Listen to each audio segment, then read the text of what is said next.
Hello friends, so welcome to exam B पर आपका स्वागत है। मेरा नाम है रवि। हमारी जो एमआरएस हॉस्टल वार्डन की क्लास चल रही थी, जिसमें हमने अभी तक सिर्फ पॉक्सो एक्ट डिस्कस किया, उसके अलावा सिलेबस में हमें क्या क्या पढ़ना है हम ये भी डिस्कस कर चुके हैं। ठीक है, हमारी लाइव क्लासेस ऑलरेडी चल रही हैं।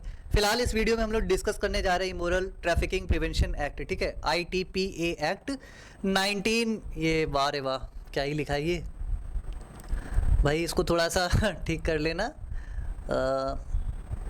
ठीक है, ये 1956 है। ठीक है, 1956 है। एक बच्चों की मतलब बच्चों ने उसमें काफ़ी लोगों ने बोला था सर पूरा हिंदी में करवा दो, कुछ ने बोला इंग्लिश में करवा दो। देखो, इंग्लिश में लिखा हुआ है, जिसको इंग्लिश में करवाना है वो इंग्लिश में देख सकता है, और मैं ज़्यादातर टर्म्स वैसे भी इंग्लिश में बोल देता हूँ तो वो समझ सकता है। दूसरी बात, जो हिंदी भाषी थे भाई उनको समस्या थी कि सिर्फ आप सिर्फ हिंदी में करवा दो। हिंदी में थोड़ा सा ना स्लाइड्स 2 बार करो और फिर उसमें डुप्लीकेशन हो जाता है, और फिर चीज़ें जो मतलब समझानी होती है वो दिमाग से उतर सी जाती हैं। इस वजह से वो डबल ना हो चीज़, इस वजह से मैंने इसको सिर्फ इंग्लिश में रखा है। परेशान होने की ज़रूरत नहीं है, हम लोग पूरा वैसे भी हिंदी में ही बोल रहा हूँ, आप इजली समझ सकते हो। इसमें क्यों जाना है, मतलब जो लिखा है ज़रूरी है उसी को देखें, मुंह से बोल रहा हूँ वो उसको भी आप समझ सकते हो ना। तो यहाँ पर आ जाते हैं हम अपने टॉपिक पे। What is immoral trafficking. तो इमोरल क्या है भाई, अनैतिक। ठीक है, अनैतिक। अब अनैतिक कार्य कौन से होते हैं? कोई भी ऐसे कृत्य जो भाई किसी की मर्जी के बिना आप उससे करवाते हो, ठीक है, बाय फोर्स या फिर धोखा देकर या किसी भी तरीके से। ठीक है, तो हम उसको क्या बोलते हैं, इमोरल बोल देंगे, अनैतिक बोल देंगे। ट्रैफिकिंग मतलब हम तस्करी कर रहे हैं किसी चीज़ की ना। अब तस्करी बहुत सी सारी चीज़ों की होती है, एंटिक्स की भी होती है, बड़ी बड़ी मूर्तियाँ होती है, नटराज वगैरह, इनकी भी ट्रैफिकिंग हो जाती है, तस्करियाँ हो जाती हैं। इंसानों की भी होती है। पर्पस कई सारे हो सकते हैं, प्रोस्टिट्यूशन हो सकता है, उसे भीख मंगवाना हो सकता है, उसके अलावा क्या हो सकता है, तो जो ऑर्गन है उसका भी आजकल बहुत चलता है। तो इन वजहों से ट्रैफिकिंग होती रहती है। तो ये सारी चीज़ें, छोटी सी डेफिनेशन है, डेफिनेशन पूछी नहीं जाती, बस हमें पता होना चाहिए। इस वजह से हमारे कॉन्स्टिट्यूशन में इसकी कोई बात है, देखते हैं आगे।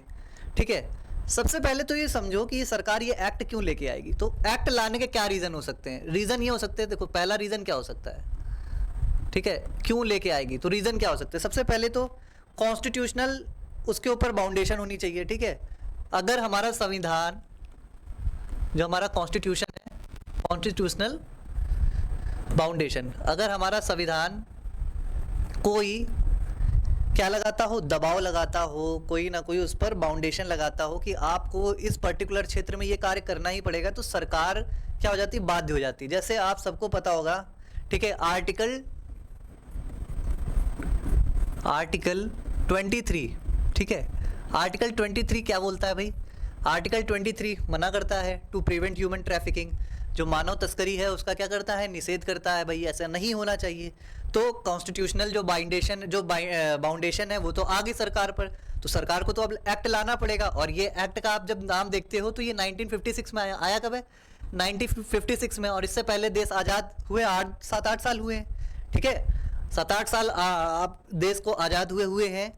और संविधान में ये बात भी लिख दी गई है कि भाई एक आपको जो है ह्यूमन ट्रैफिकिंग को रोकना है, तो सरकार जो है बेसिकली एक एक्ट लेके आएगी। ठीक है, उसके अलावा क्या कहीं और पर ट्रैफिकिंग से रिलेटेड कोई प्रोविज़न है? तो ये कुछ आईपीसी के सेक्शन है।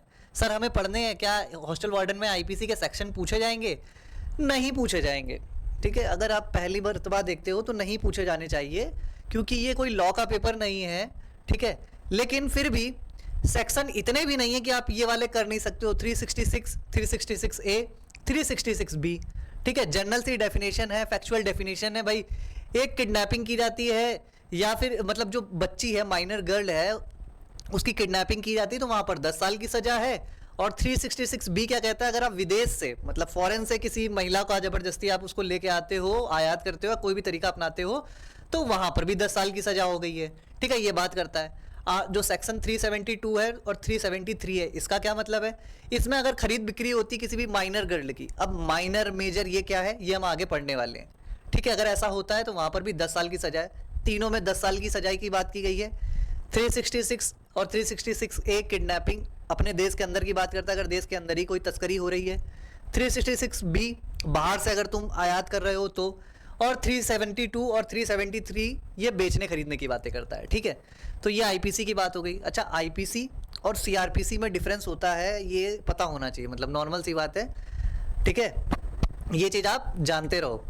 अब आते हैं, क्या कोई बाह्य बाध्यता भी हो सकती है, कोई बाहरी कारण भी हो सकता है कि सरकार को कोई एक्ट लाना पड़े? तो बिल्कुल हाँ भाई, बाहरी कारण हो सकते हैं। सबसे पहले सरकार कोई भी एक्ट जबरदस्ती नहीं बनाएगी, ठीक है।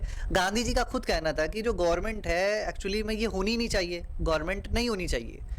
अब गवर्नमेंट है तो रूल्स होंगे, यानी इंसान के ऊपर किसी ना किसी तरह से दबाव बना के रखा जाएगा, ठीक है, जिसका गांधी जी अपोज करते रहे हैं, ठीक है। उनका राम राज के सिद्धांत में ये सारी बातें नहीं थी, लेकिन अब सरकार को जबरदस्ती एक लॉ तो बनाना ही पड़ेगा।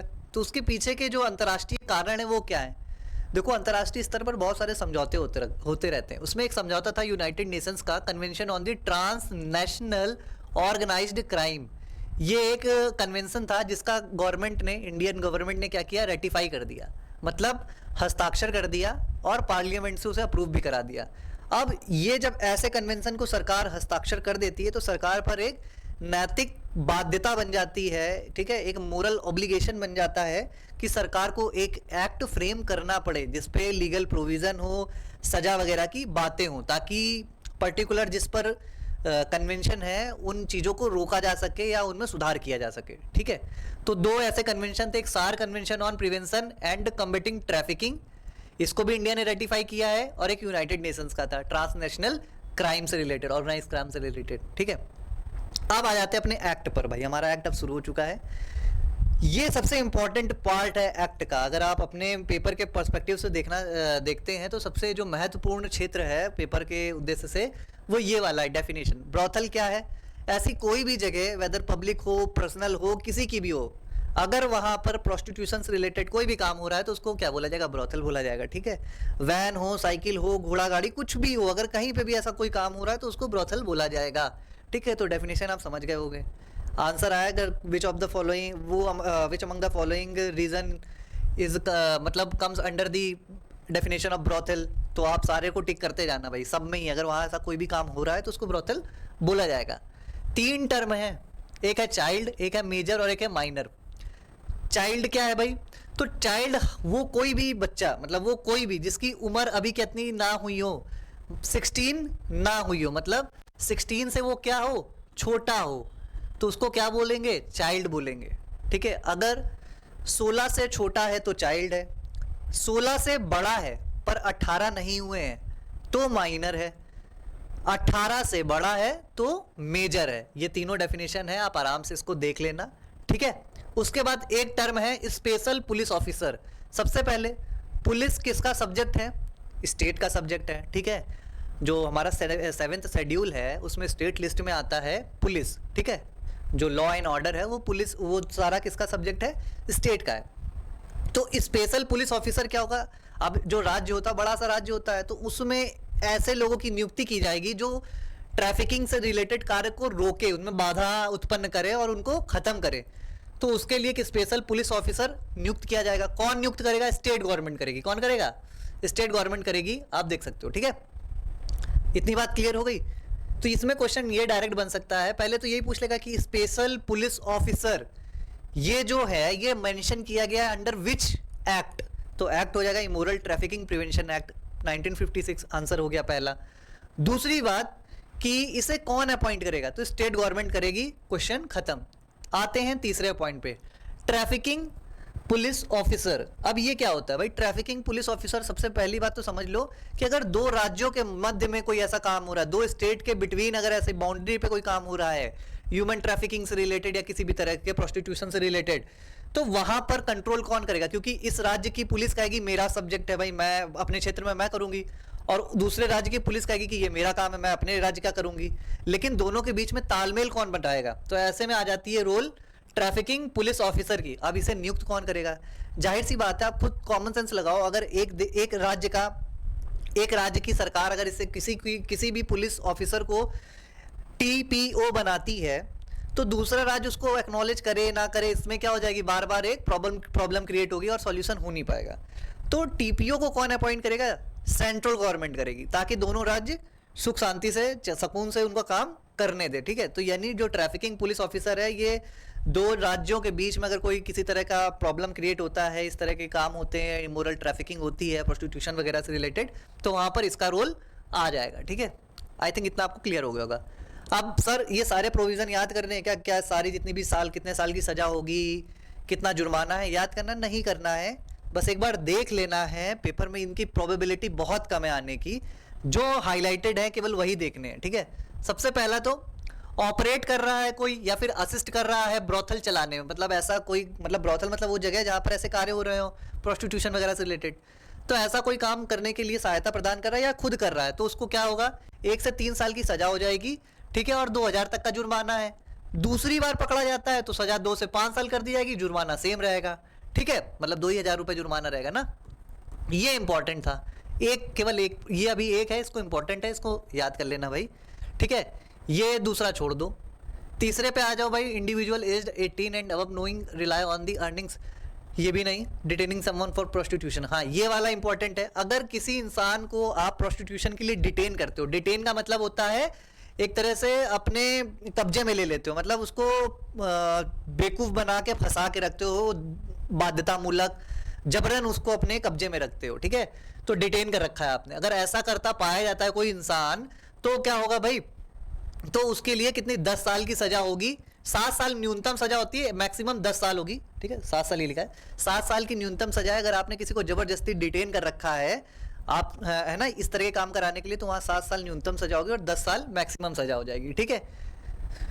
आ गया भाई, प्रोस्टिट्यूशन इन पब्लिक प्लेस, ठीक है, ये 3 महीने तक की सजा होगी, ऐसा करता पाया जाता है कोई, ठीक है ना। हाँ ये इंपॉर्टेंट है, इसमें टिक लगा सकते हो भाई, क्योंकि देखो चिल्ड्रन और चिल्ड्रन से रिलेटेड हमें पढ़ना है, तो चिल्ड्रन का क्या इसमें है, अगर किसी बच्चे को या माइनर को, दोनों की डेफिनेशन आपको पता है, माइनर 16 से 18 के बीच का, बच्चा जो 16 से कम का है, अगर उसको पाया जाता है, मतलब किसी बच्चे से ऐसा कृत्य करवाते हुए कोई इंसान पकड़ा जाता है, तब क्या होगा, ठीक है, तब उसको डायरेक्ट जो है सजा होगी 7 साल की या फिर मैक्सिमम 10 साल की सजा होगी, और उसके साथ साथ फाइन देना पड़ेगा, ठीक है। तो 7 से 10 साल की सजा उसको हो सकती है, ठीक है।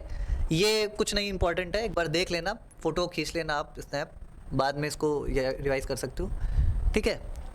ये बेसिकली जर्नल से प्रोविज़न है, आप याद कर सकते हो, इसमें सरल करके लिख दिया गया है। आप हालांकि मेरी नज़र में इतना इंपॉर्टेंट नहीं है, जो था मैंने पहले बता दिया आपको। हाँ अब ये आ जाता है स्पेशल पुलिस ऑफिसर, जिनकी हमने बात कर ली है, कौन नियुक्त करेगा, स्टेट गवर्नमेंट, ठीक है, स्टेट गवर्नमेंट करेगी ना भाई, ठीक है। इनकी रैंक क्या होगी, मतलब किसी को भी कांस्टेबल को उठा के तो बना नहीं देंगे, सब इंस्पेक्टर को उठा के बना नहीं देंगे, थोड़ा जिम्मेदार व्यक्ति होना चाहिए और जिसका एडमिनिस्ट्रेशन में, लॉ एंड ऑर्डर में थोड़ा एक्सपीरियंस हो, उस इंसान को बनाया जाएगा। तो इसकी रैंक होनी चाहिए कम से कम इंस्पेक्टर लेवल की रैंक होनी चाहिए, ठीक है, ठीक है, इंस्पेक्टर ऑफ पुलिस कम से कम ये रैंक होनी चाहिए, तब जाकर उसको एसपीओ बनाया जा सकता है, ठीक है। इतनी बात हो गई। अभी इसको ना एसपीओ को असिस्ट करने के लिए एक एडवाइजरी बोर्ड बनाएगा। अब जाहिर सी बात है, खुद सोचो, अगर इस एसपीओ को स्टेट गवर्नमेंट अपॉइंट कर रही है, तो जो एडवाइजरी बोर्ड बनेगा ये कौन बनाएगा, स्टेट गवर्नमेंट बनाएगी या सेंट्रल, आंसर होगा स्टेट गवर्नमेंट बनाएगी, ठीक है। ये होता है कॉमन सेंस का यूज भाई, स्टेट गवर्नमेंट इसको बनाएगी, ठीक है। तो स्टेट गवर्नमेंट क्या करेगी, ऐसा एसपीओ बनाएगी, है ना, जो इसको क्या करेंगे, मतलब जो एडवाइजरी बोर्ड बनाएगी, वो एडवाइजरी बोर्ड क्या करेगी, जो हमारे स्पेशल पुलिस ऑफिसर होंगे उनको इस तरह की सूचनाएं उपलब्ध कराएगी कि कहीं पर ऐसे काम हो रहे हैं, आप जाइए छापा मारिए, ऐसे ऐसे लोगों को फंसा के रखा गया है, बेवकूफ़ बनाया जा रहा है, सो ऑन, ठीक है। ये सारी चीज़ें ये जो एडवाइजरी बोर्ड है ये बताएगी कि आपको क्या उपचार करने चाहिए। मतलब इसमें बहुत सारे सोशल वर्कर्स होंगे, वो सारे जो हैं तरीके क्या हो सकते हैं, किस तरीके से जो लोग वहाँ फंसे हुए थे उनको निकाल कर उस सही जगह पे लगाओ, क्या काम करवाओ, वो सारी चीज़ें ये लोग असिस्ट करेंगे, ठीक है। इतनी बात क्लियर हो गई भाई। चलो, special power for multi state offences, देखो मल्टी स्टेट मतलब जहां पर 2 राज्य एक साथ लगे और उनके बीच में ऐसा कुछ हो रहा हो, ठीक है, उनकी जानकारी, मतलब सरकार की जानकारी के बिना लोग ऐसा कर रहे हो, तो वहां पर टीपीओ की आएगी न्यू, मतलब टीपीओ आएगा, ट्रैफिकिंग पुलिस ऑफिसर आएगा। अब ट्रैफिकिंग पुलिस ऑफिसर कौन, जो सेंट्रल गवर्नमेंट थी वो नियुक्त करेगी, और वो इन सब चीज़ों को क्या करने की कोशिश करेगा, ठीक करने की कोशिश करेगा ना।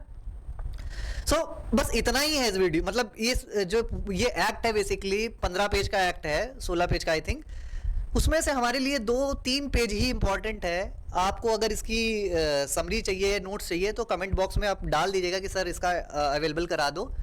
अगर मुझे लगेगा कि हाँ अवेलेबल करा देना चाहिए तो मैं उसमें डाल दूंगा, क्योंकि पता है इन सबको थोड़ा सा करने में टाइम लगता है यार, मेहनत लगती है। अब मैं करके बैठ जाऊँ पहले से, लेकिन वहाँ पर कोई रिस्पॉन्स नहीं आता तो फिर ख़राब लगता है। मैंने अभी हम लोग की जो क्लासेस चल रही हैं एसएससी पे लाइव चल रही थी, एंशिएंट हिस्ट्री की और वर्ल्ड ज्योग्राफी की, तो उसमें बहुत मेहनत कर रहे थे, बट बच्चे ना तो उस पर रिस्पॉन्स सही कर रहे हैं और मतलब बस देख ले रहे हैं ना कमेंट, तो चीज़ें कहीं ना कहीं हम लोग को डिस्करेज कर देती है ना, मतलब अंदर से भी तो खुशी मिलनी चाहिए उस चीज़ को करने के लिए, बच्चे जुड़ ही नहीं रहे तो फिर वो हो जाता है। फिलहाल वो जो वीडियो था वो फिलहाल उसमें पूरा आपको ITPA एक्ट हो चुका है हमारा। फर्दर आगे अब हम लोग जो पढ़ेंगे वो एक्ट हम लोग पढ़ने वाले चाइल्ड लेबर एक्ट। सो अगली क्लास अगला जो हम लोग का वीडियो होगा वो उस पर होगा। और अगर आपको बहुत अच्छे से सारी चीज़ों को कवर करना है, मतलब MCQs प्रैक्टिस करनी है, सेक्शन टेस्ट लगाने हैं, एक्ट पे क्वेश्चन करने हैं, तो ये कोर्स है हमारा हमारे हॉस्टल वार्डन का, आप इसको भी ले सकते हैं। यहाँ पर 1-on-1 डाउट सेशन होता है, मतलब आपको कोई भी एक्ट पढ़ने में कोई समस्या आई है, कोई टेक्निकल टर्म नहीं समझ में आया है, तो आप डायरेक्टली मेंटर के थ्रू हमसे बात कर सकते हो, वहाँ पर आपके डाउट क्लियर किए जाते हैं। तो ये सारी चीज़ें इस कोर्स में अवेलेबल कराई जाती हैं। सो अगर आपको वीडियो पसंद आई है तो प्लीज़ लाइक कीजिएगा।